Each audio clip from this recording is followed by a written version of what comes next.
Assalamualaikum warahmatullahi wabarakatuh. Perkenalkan, nama saya Erika Nurjana dari kelas A1 Prodi Pendidikan Matematika 2019. Di sini saya akan sedikit menjelaskan mengenai metode pembelajaran tipe STAD dan juga Jigsaw. Metode pembelajaran ini merupakan pembelajaran kooperatif yang paling sederhana dan cocok digunakan oleh para guru yang baru memulai pembelajaran kooperatif.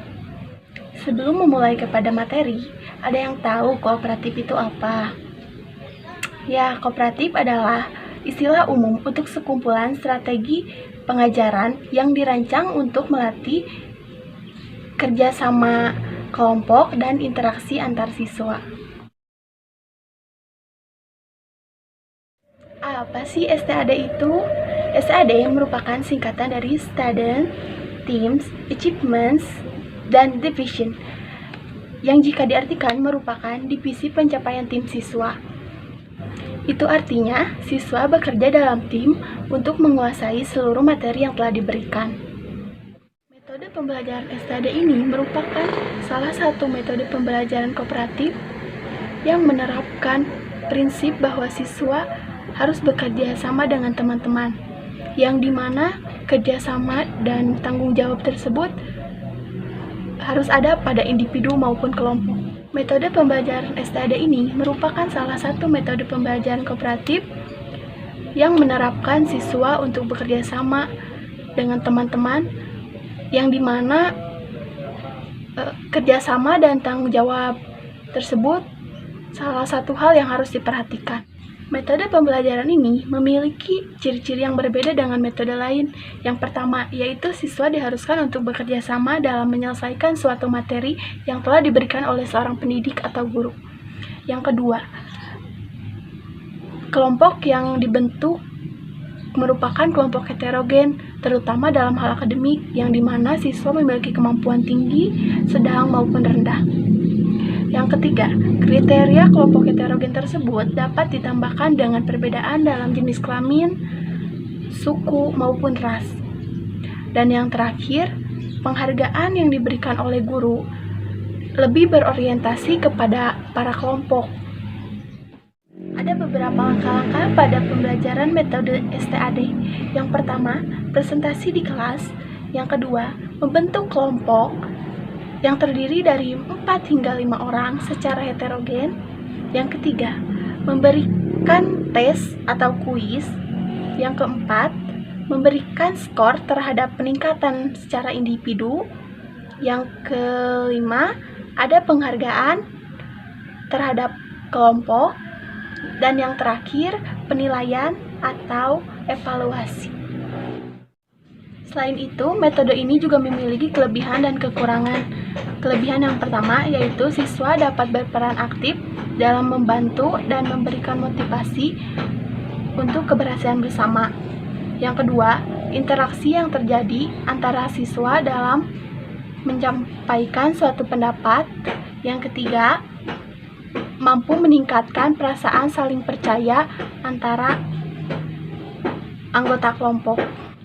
Dan kelemahan pada metode ini, yang pertama, siswa harus memiliki sifat bersedia untuk bekerja sama. Yang kedua, waktu yang dibutuhkan pada metode ini lebih lama. Yang ketiga, karena waktu yang dibutuhkan lebih lama, maka tidak semua guru bersedia menggunakan metode pembelajaran yang seperti ini. Yang selanjutnya adalah metode pembelajaran tipe Jigsaw. Metode ini merupakan salah satu metode pembelajaran kooperatif yang dimana siswa bertanggung jawab dan berperan aktif lebih besar pada saat pembelajaran berlangsung. Metode pembelajaran model Jigsaw ini juga merupakan metode pembelajaran kooperatif yang dimana siswa berkelompok 4 hingga 6 orang secara heterogen, dan siswa bekerja sama, saling ketergantungan positif, dan bertanggung jawab secara individual. Adapun beberapa langkah-langkah dalam metode ini, yang pertama yaitu siswa membentuk kelompok heterogen yang terdiri dari 4 hingga 6 orang.